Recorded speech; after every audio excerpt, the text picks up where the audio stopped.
mañana del día 8 de julio del 2016, la Sala Penal de Apelaciones, con mención a la Sala Liquidadora de la Corte Superior de Justicia de Cañete, debidamente conformada por el señor juez superiores Jorge Sanz Quirós, quien la preside, señor juez superior Luis García Huanca, señor juez superior Federico Tito Mejía.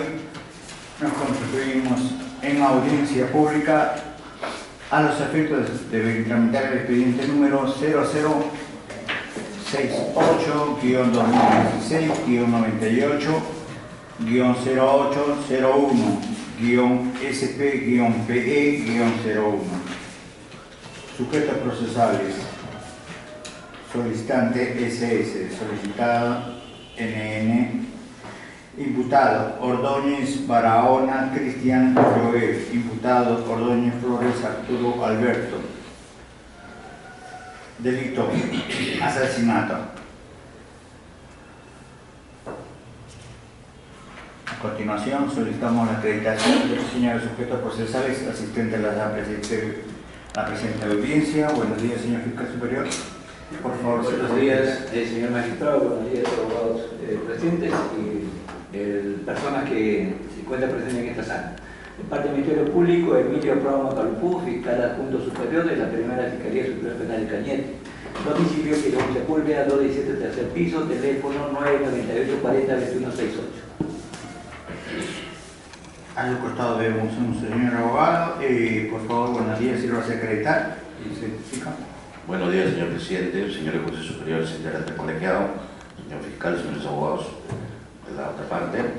Soy Vladimir Torres López, identificado con registro de colegio de abogados de Lima Norte. Vengo asumiendo la representación de la señora Ilis Delia Guamán Flores en su condición de parte civil, con casilla electrónica número 25460. En la carpeta contraria vemos dos señores abogados. Buenos días, por favor, reciban a secretaria. Sí, señor magistrado, buenos días con todos los presentes.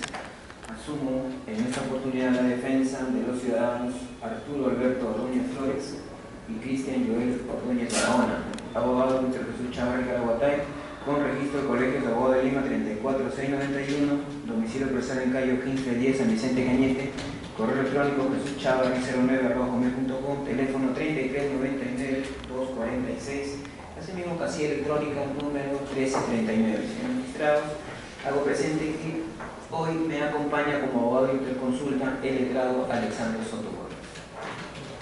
Buenos días, por favor. Buenos días, señor presidente, señor colegiado, señor miembro colegiado, señor fiscal, abogado de la defensa privada, parte civil. En general, Daniel Alexander Sotomayor, con el título de abogado de Cañete número 208, con domicilio procesal en Quirón Cojín 310 San Vicente de Cañete, y el mismo correo electrónico ya previamente sido 1339, en la defensa técnica de Arturo Alberto Ordóñez Flores y Cristian Joel Ordóñez Flores, interviniendo como abogado y consulta en la presente audiencia. Acreditar la corte en el proceso. A continuación solicitamos a la doctora Isela Daga, que se encuentra peregrinando la presente en audio, no le cuenta su materia de apelación, escrito que si hubiera sido presentado si no se hubiera.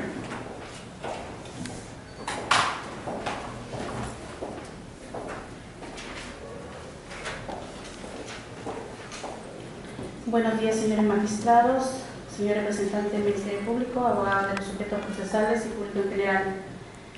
Convoco a la presente audiencia, materia de impugnación, la resolución número 2, de fecha 24 de mayo del año 2016, expedida por el Juzgado de Investigación Preparatoria de Yauyos, obrante de Fojas 14 a Fojas 17.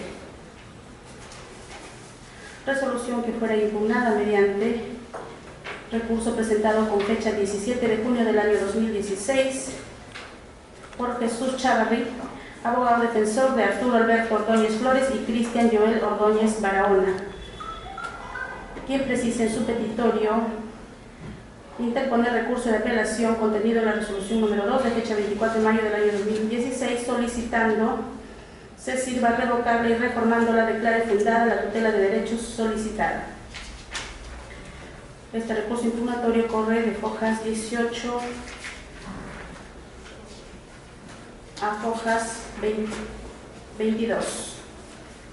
El mismo que fue concedido mediante resolución número 3 de fecha 22 de junio del año 2016 por el Juzgado de Investigación Preparatoria de Yauyos, que corre a hojas 23. Es todo lo que tengo que dar cuenta, señoría Ferreira.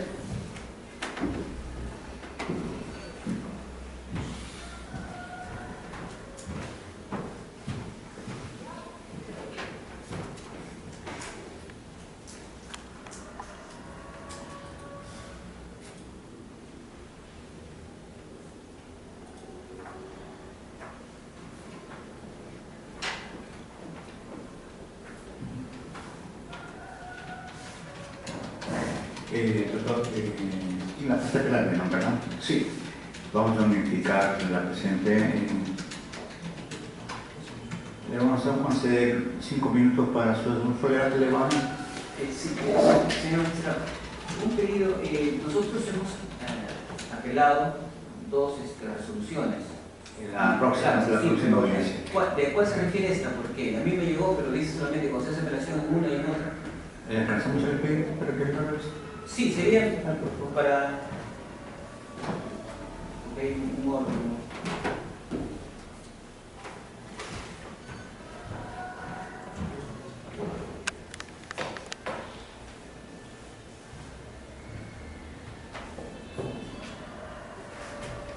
Sí, señor. Ya lo identifico. Sí, sí. Ah, 5 minutos, por favor, son las 9:17. Sí, señor magistrado. ¿En cuánto tiempo solicito una consideración? La defensa ha identificado de la resolución de 6 puntos precisos y su desarrollo de repente me va a ocupar minutos más. Ok, de acuerdo a la evolución de ánimo. Vamos a verificarla. Sí. No duplique el plazo, señor abogado. Usted sabe, por igualdad de armas, también las partes procesales van a tener el mismo, y tenemos otra audiencia y audiencias consecutivas, y eso va a alargar. En el nuevo sistema procesal penal, la oralización no es una repetición de los argumentos que ya usted ha presentado en su escrito, en este caso en su recurso de apelación, sino usted va a considerar más relevante su escrito, el cual lo va a sustentar. Eso implica que también razonablemente, de repente, un minuto más, un minuto le otorguemos, no lo vamos a interrumpir si su alocución no tiene, en este caso, un sentido repetitivo. Gracias, señor. Muy bien. Son 9:18, señor abogado. Puede proceder. Le escuchamos. Muchas gracias. En efecto, señor, la defensa ha interpuesto recurso de apelación contra la resolución que declara infundada la tutela solicitada, que se deje sin efecto 2 actas. Acta de levantamiento de evidencias y acta fiscal. En efecto, ya lo dijo uno de los magistrados, que pues ya el escrito ha sido planteado y bueno, ahora vamos solamente a resaltar aquello que consideramos relevante. Hemos identificado, señor, la resolución en el considerando noveno y en el considerando décimo. Ya está escrito ahí, ¿cuál es la parte? Como antecedente, señor, tenemos de que mis patrocinados han sido detenidos con fecha 7 de abril del año 2016. Señores magistrados, a ellos se les lee sus derechos, y ahí partimos. A ellos se les lee sus derechos partiendo del señor Alberto Ordóñez Flores a las 6 de la mañana. 6 de la mañana se les lee sus derechos, mientras que a nuestros patrocinados a las 6:21. Partemos de ahí. Ahora, dentro de los derechos que se les lee, se les dice que tienes derecho a ser asistido por un abogado defensor desde los actos iniciales de la investigación. A partir de esa hora, firma el documento, el efectivo policial que lo interviene mi patrocinado. Sin embargo, señor, se hace el acta de levantamiento de evidencias a las 8:05 y bueno, el acta fiscal, así se rotula, a las 9 de la mañana. Acá, señor magistrado, la defensa detecta que hay una vulneración al derecho de defensa. ¿Por qué? Una hora antes se le dice, señor, tienes derecho a ser asistido por un abogado defensor, y sin embargo, una hora después, el fiscal de mutuo propio realiza actos de investigación sin la presencia del abogado defensor. Eso es, señor magistrado, la posición de la defensa. Ahora, ¿qué nos dice el juzgador? Vayamos a qué nos contesta el juzgador. Ya lo decimos que se encuentra pues en el punto 9 y 10 de la resolución, pero nosotros lo hemos discriminado y nos dice, el fiscal nos dice, acá empezamos, nos dice que las actas fueron levantadas a un lugar bastante distante de Yauyos y con ello no habría tenido tiempo para su postergación. Error acá. Error, ¿por qué? Porque primeramente no tiene que ver nada el distrito de Yauyos. Mis patrocinados, cuando ellos fueron detenidos, fueron trasladados al distrito de Catahuasi. Sin embargo, las actas fueron levantadas en Villafranca. O sea, ahí, señor magistrado, hay un error de parte del juzgado. ¿Qué nos dice? Nos dice el fiscal que a esa hora no se había personado abogado alguno, y mucho menos los letrados que ahora patrocinan a los imputados. O sea, acá, señores magistrados, hay que tener en cuenta que el fiscal sí acepta y dice que efectivamente, si se hubiera presentado un abogado, lo hubieran notificado. La pregunta es, ¿pero cómo es posible, señor magistrado, que por un lado se nos diga, pero hay un lugar distante, y por otro lado no tenemos abogado personado? Entonces la pregunta es, ¿y por qué se le leyó su derecho diciéndole, señores, una hora antes, tú tienes derecho a un abogado de tu libre elección? No se personó como abogado público, pero funciona la defensa, un abogado privado, perdón, pero funciona la defensoría pública. Entendemos que en el distrito judicial de Yauyos, en el juzgado de investigación preparatoria de Yauyos, existe adscrito ya un defensor público. ¿Cuál es la comunicación que se ha hecho? ¿Se ha hecho alguna constancia? Ninguna, señores magistrados. Seguimos. Nos dice, el lugar es distante a la localidad de Yauyos y zonas agrestes de poca comunicación, lo que impide que se lleven a cabo diligencias que pueden ser inaplazables. Punto número 1. No estamos hablando de diligencia inaplazable. ¿Por qué? Porque a ellos ya se le había intervenido, ya se le había dicho tienes derecho a un abogado defensor. Y sin embargo, ¿cuál es la explicación para que una hora, 2 horas después el fiscal de mutuo propio realiza acto de investigación? Acá ustedes van a explicar algo, señores. Primero, no existe diligencia de aperturas preliminares, pero sí existe lectura de derechos. Sin embargo, señores, lo que pasa es que estaba haciéndose la investigación en forma paralela. La Policía Nacional efectuaba su investigación y el fiscal, por su lado, efectuaba la investigación. Es ahí donde el fiscal realiza estos actos de investigación sin tener en cuenta que ya mis patrocinados habían sido prendidos.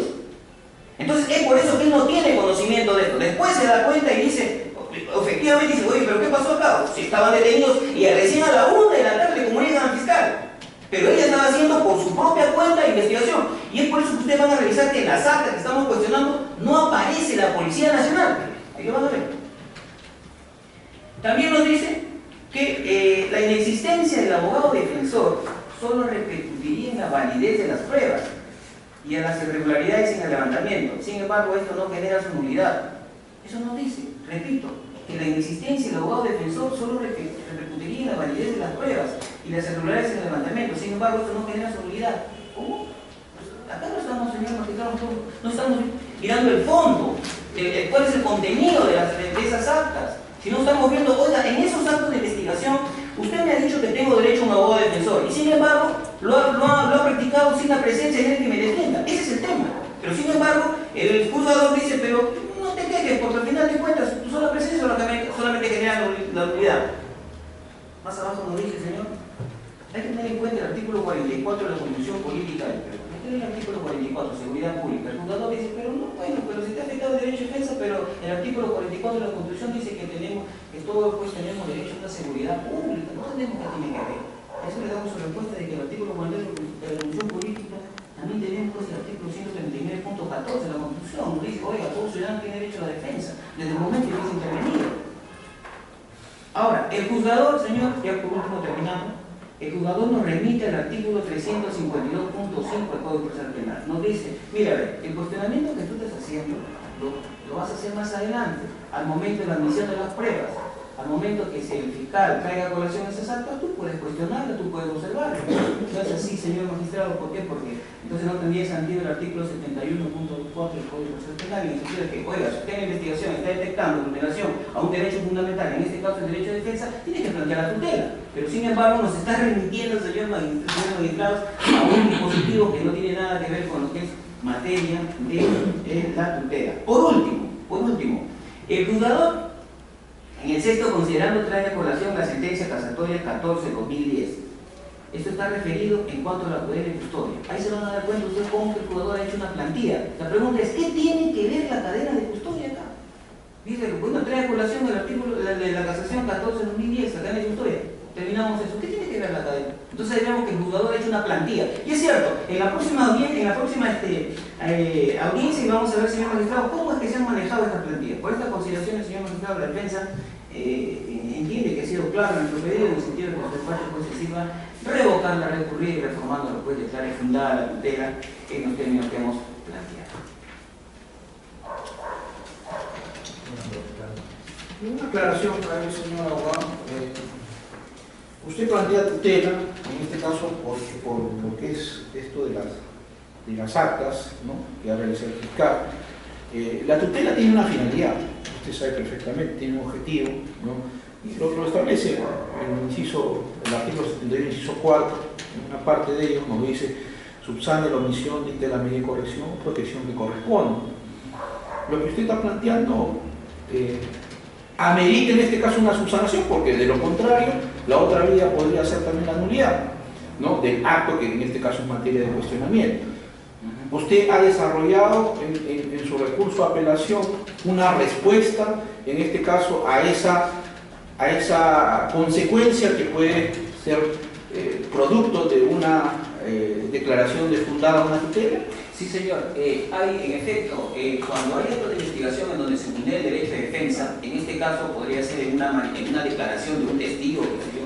Entonces, no se aplique sin efecto la declaración. ¿Por qué? Porque puede proceder su ampliación. Pero en este caso... Doctor, solamente quiero que usted me indique cuál ha sido el desarrollo de su respuesta en cuanto al remedio, llamemos así, que tiene la tutela. Nosotros hemos pedido, señor, que se declare sin efecto esas actas. Ya, no, pero ese es su pedido, pues, ¿no? Pero siempre hay una respuesta, porque supuestamente la tutela tiene un fin correctivo, ¿me entiende? Eso, si se omitió, se hace. Si hay que, en este caso, como acá señala, quitar alguna medida de corrección o de protección que corre, también se realiza, porque lo que se busca es que ese acto lesivo no continúe y se corrija, o sea, que hay un remedio.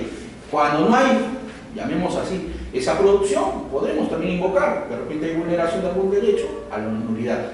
La pregunta es bien clara, o la aclaración que estoy solicitando, es si usted ha desarrollado dentro de su argumentación, porque esa es la obligación que tiene respecto a una tutela, está declarando, está pidiendo, lo entendemos eso, está pidiendo que en este caso se declare fundada la tutela respecto a las actas. ¿Cuál sería el remedio en este caso? ¿O lo ha planteado o no lo ha planteado? Sí, lo hemos planteado. Ya, ¿sobre qué es? En la tutela, señor magistrado, está claramente establecido que al llevarse a cabo el acto de investigación, levantamiento de actas, sin la presencia del abogado defensor, se ha vulnerado el derecho de defensa en el sentido de poder, señor magistrado, efectuar, o sea, el deber efectivamente cómo se han levantado las actas. Bueno, esa es la posición de la defensa. Lo entiendo eso, lo he entendido, o sea,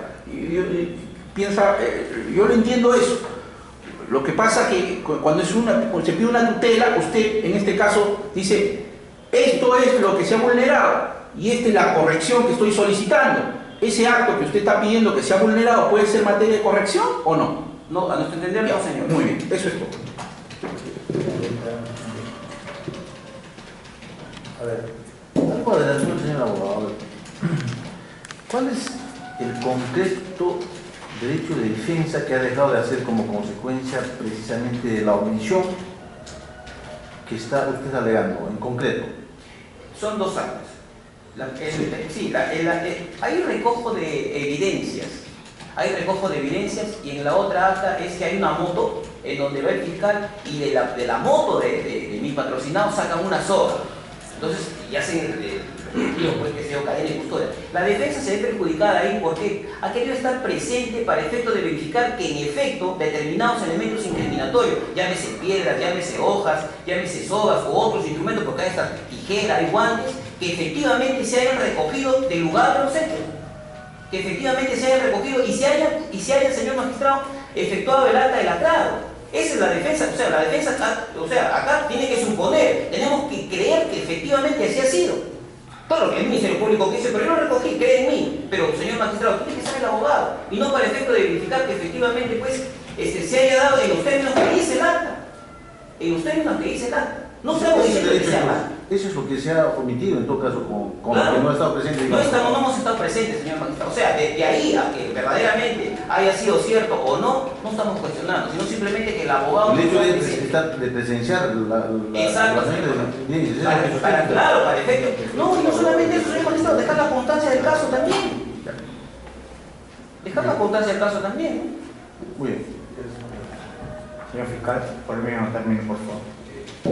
A ver, en cuanto a tiempo, el doctor Chavarri empezó a las 9:18, terminó 9:25, aunque ahora es 9:30, es los 4 minutos que se ha demorado en las observaciones. Entonces, por igualdad de arma, también le corresponde tanto al fiscal como a la defensa técnica de la parte de la gravedad 8 minutos, que es lo que se ha ponderado. Si creen en menor tiempo, bueno, es cuestión de su estrategia que tengan en su planteamiento de absolución. Muchas gracias, señor magistrado. El Ministerio Público, como pretensión en este caso, es que se confirme la resolución del número 2 de fecha 24 de mayo del presente año, mediante la cual se resuelve declarar improcedente la tutela de derechos del acta fiscal, acta de levantamiento de evidencias de fecha 7 de abril de 2006, levantada a horas 8:03 de la mañana, y acta fiscal de fecha 7 de abril del presente año a horas 9 de la mañana. ¿Por qué sostiene el Ministerio Público que se confirme dicha resolución? Dado que dicha resolución ha sido emitida de acuerdo a cómo han ocurrido los hechos. ¿Cómo han ocurrido los hechos? La detención de los imputados se realizó antes de las actas, que se levantaban las actas. Hay que tener en cuenta que la policía, ante la denuncia que hicieron los familiares del occiso, fue que, y la indicación que una testigo le hizo a los imputados, fue que la policía intervino a los imputados y los detuvo en la comisaría de Cataguasi. De Cataguasi a Villafranca, donde ocurrieron los hechos, hay una distancia considerable que se demora 2 horas para llegar a ese lugar. 2 horas para llegar a ese lugar, de Cataguasi a Villafranca. Entonces, al fiscal le comunica respecto al deceso de la víctima. Entonces, el fiscal se traslada a Villafranca, para verificar efectivamente y hacer el levantamiento de cadáver. Entonces, llega a ese lugar efectivamente con el médico legista y hace el levantamiento de cadáver y el acta de levantamiento de evidencias. La evidencia, dentro de las evidencias, lo más resaltante es que ahí se encuentran, en el lugar de los hechos que señalan donde se encontró el cadáver, se encuentran unos guantes, dice, una bolsa en cuyo interior hay unos guantes. Eso coincide con lo que ha declarado en el relato del protocolo psicológico, la pericia psicológica que le realizan al imputado Arturo Ordóñez Flores. En su relato hace referencia a que, si me permite leer un párrafo nada más respecto a los guantes, dice, y de mi hijo también lanzó una piedra con la intención de asustarlo, y le ha caído en la cabeza, y pues se murió. Y yo estuve podando la planta allá, y eso, dijo Arturo, simplemente como dijo, con piedra me llamaba para decirle a mi hijo que no le tire. ¿Cuál era? Pues después que sospechen la verdad, mi hijo es bien tranquilo, no sé por qué cosa habrá pasado, el diablo se apoderó de él, la piedra le lanzó. Dice también acá que su hijo, para trasladar, ¿dónde ocurrió el fallecimiento? Según el relato, ocurrió en la chacra, en el terreno que posesionaban los imputados. Al ver que había fallecido, lo trasladaron al terreno de la víctima. Entonces, ahí en ese traslado, el hijo se puso unos guantes. Esos guantes fueron los que se encontraron en la escena cuando se hizo el levantamiento de evidencias. Por eso es la preocupación de la defensa de cuestionar esas actas, para desvirtuar pues el relato efectuado por ese imputado Arturo Ordóñez. Igualmente, en el acta donde se hace presente el hallazgo de una soguía en la moto lineal, que también se hace presente en otra acta cuestionada, en esa acta se encuentran unas soguías. Esas soguías también son de las mismas características de las soguías con las cuales fue atado la víctima Son las mismas características, por eso es la preocupación de la defensa el que se trate de hacer la coincidencia, ¿no? Y tratar de anular esas evidencias. Por eso el Ministerio Público solicita, pues, si bien es cierto, no estuvo presente el abogado de la defensa, el abogado de los imputados, porque imagínense, pues, para pasarle la voz, ¿dónde están los abogados? Inclusive el abogado del defensor público, en Yauyos, en la provincia de Yauyos, de Cataguases a la provincia de Yauyos, por lo menos 2 horas y media. Y ahí que los imputados también se comuniquen con su abogado, el abogado para que llegue a Cataguases también unas 3 horas y media. ¿Y cuánto dura el plazo para la investigación? 24 horas. Por eso es que el fiscal ha actuado de esa forma. Por esa razón solicito, pues, que se confirme la resolución cuestionada. Sí. Una aclaración, señor presidente. A ver, en realidad, la institución de la tutela no es una relación con las otras pruebas. Yo creo que eso es un error de interpretación. Pero bueno, cada una de las partes tiene su derecho de interpretar, ¿no? ¿Por qué? Porque eso ya se ve más adelante. En conexión de pruebas estamos hablando de valoración. Esta etapa que es de investigación no es de valoración. Ver si es fiable, de repente, por otros medios, inclusive la fiabilidad puede ser acreditado. Es un cuestionario que no viene. Yo a lo que voy, como antes le señalé, es que la tutela en realidad es una institución por vía residual, ¿no? Y por vía residual busca en este caso subsanar algunos errores, en este caso del magistrado. Desde el punto de vista del Ministerio Público, en este caso, respecto a lo que está pidiendo la defensa técnica del imputado, ¿hay algún remedio en este caso posible? Remedio posible, en este caso ya se practicaron las actas correspondientes son cuestionadas. Entonces el remedio ya no es posible porque ya se realizó el acto, ya está consignado en los documentos. Hay actos que pueden ser posibles de reproducción, hay actos que no, por la situación, no son posibles. No todos los actos. No es que porque se realizó una declaración de un testigo, esto de acá se puede declarar de nuevo si ha habido alguna vulneración, pero hay actos que no pueden ser materia y de repente puede ser materia inmediata. Eso, en este caso no es. Bueno, ya, eso es todo. Y el abogado de la parte civil, por el mismo término, por favor. Muchas gracias, señor presidente. Son las 9:31. Señor presidente,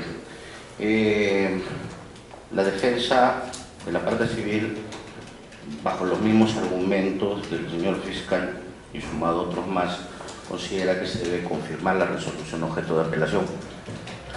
En atención a lo siguiente, en efecto, de las actas cuestionadas se verifica que no participaron los abogados de los imputados. Sin embargo, frente a eso debemos preguntarnos, señor presidente, la ausencia de participación de los abogados en el levantamiento de estas actas ¿constituye violación del derecho a la defensa?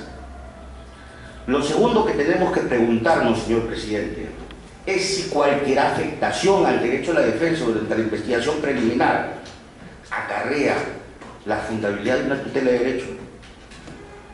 Y sumado a esto también debemos preguntarnos si cualquier afectación del derecho a la defensa tiene relevancia constitucional. En el presente caso, señor presidente, consideramos que para ello se debe acudir previamente a verificar cuál es el contenido esencial del derecho a la defensa. El Tribunal Constitucional ya lo ha señalado. El contenido esencial del derecho a la defensa, lo leo de manera literal, queda afectado cuando en el seno de un proceso judicial cualquiera de las partes se ve impedido por actos concretos de los órganos judiciales de ejercer los medios legales necesarios, suficientes y eficaces para defender sus derechos e intereses legítimos. Sentencia 6648 del 2006, habeas corpus, caso Juan Guerrero Vegoso. Asimismo se ha señalado que el contenido esencial lo que busca es proteger el derecho a no ser postrado a un estado de indefensión en cualquier etapa del proceso, incluso en la investigación preliminar. A ello debemos sumar, señor presidente, como referencia para que pueda resolverse este caso, la doctrina jurisprudencial que la Corte Suprema de Justicia ha establecido en la casación 281 del 2011 Moquegua, del 16 de agosto del 2012, en donde señala que no cualquier imposibilidad de ejercer la defensa produce un estado de indefensión que atente contra su contenido constitucionalmente protegido. Señala que la afectación solamente será relevante cuando frente a una sindicación o imputación de cualquier actuación de carácter judicial o administrativo se produce la imposibilidad de analizar, desentrañar, controvertir y o refutar técnica jurídica o probatoriamente una situación concreta, actuada, que conlleve además de manera implícita a la afectación del derecho a la libertad, a la seguridad e incluso al derecho de petición. Entonces los vocales supremos de esta doctrina jurisprudencial se preguntan, entonces, ¿cuándo se produce violación del derecho a la defensa? Y responden, cuando una persona no logra ofrecer a quien juzga los elementos necesarios para desvirtuar una acusación en su contra o para afirmar que tiene la razón en lo que alega. No todo acto que imposibilite el correcto uso de la defensa produce un agravio al derecho, y señala que la indefensión debe tener las siguientes características: real, efectiva, actual y esencialmente producir un perjuicio. En efecto, la parte que sustenta la tutela no señala cuál es el perjuicio, no lo cuestiona, no dice en qué se afectó a sus defendidos el hecho de no contar con un abogado en las diligencias de levantamiento de evidencias y en el levantamiento de las actas. De manera textual ha señalado en este debate que para él la concreta afectación es no haber estado presente un abogado. Señor presidente, no nos señaló cuál es el perjuicio. ¿Acaso el perjuicio fue el riesgo de la garantía de identidad del cuerpo del delito que se estaba levantando? ¿O acaso fue la afectación de la autenticidad de ese cuerpo del delito? No lo ha señalado, no ha dicho si es o no es alguna de esas dos circunstancias. Por eso debemos tener en cuenta en el presente caso que este perjuicio, como no ha sido señalado, definitivamente no posibilitaría amparar la tutela que se está presentando, porque no basta con afirmar que se ha afectado el derecho a la defensa para considerarla como violación de relevancia constitucional, porque debe tener una relevancia constitucional la violación del derecho a la defensa.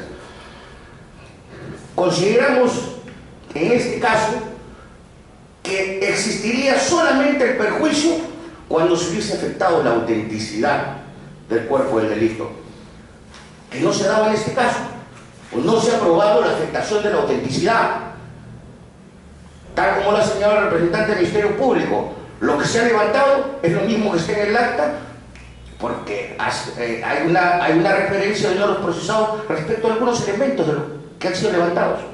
Entonces, ¿dónde está la afectación de la autenticidad? No existe. Más aún, si podemos analizar el recurso de apelación, debemos tener en cuenta, señor presidente, que lo único que hace es hacer una alegoría de todas las irregularidades que ha cometido el fiscal hasta el momento en que levanta las evidencias y se lleva a cabo el levantamiento de las actas. Pero, señor presidente, ¿eso constituye afectación de la autenticidad del cuerpo del delito? No, no, señor. La infracción de la comisión de irregularidades no es más que un asunto de responsabilidad funcional. No puede llevar a colegir la existencia de un perjuicio con eso. Más aún, si debe tenerse en cuenta que esta autenticidad ha sido objeto de corrección ya. ¿Y por qué ha sido objeto de corrección? Porque efectivamente sí existe una posibilidad de subsanar esos defectos, que es con el auto de confirmación de la incautación. Acto de confirmación de la incautación que esta sala superior ha declarado, ha confirmado ante una apelación de la defensa, también bajo los mismos argumentos que sustenta la tutela. resolución del 17 de junio del 2016, cuyo considerando fundamento jurídico número 11 señala de manera clara lo siguiente: si bien se advierte de las actas que tienen algunos defectos, estos de ninguna manera pueden acarrear nulidad de las mismas. En tal sentido, señor presidente, consideramos que la tutela no puede ser impulsada con manifiesta intención de obstruir la labor de la investigación, que es lo que se está produciendo en este momento. ¿Y por qué consideramos que se está produciendo la obstrucción de la investigación? Porque el impulso de la tutela, de esta tutela, ha llevado a que se suspenda la realización de la pericia de homologación entre la soga que fue hallada con lo que se maniató el cadáver y la soga que fue encontrada en la moto de los procesados a unos metros donde se dio el cadáver. Esa diligencia se ha suspendido, y se ha suspendido en virtud de un pedido realizado por la defensa de los procesados como consecuencia de haber interpuesto esta tutela el 13 de mayo del 2016. Acta de suspensión que se encuentra efectivamente en la carpeta fiscal. Por estos fundamentos, señor presidente, consideramos que la tutela debe ser rechazada y confirmarse la resolución venida en grado.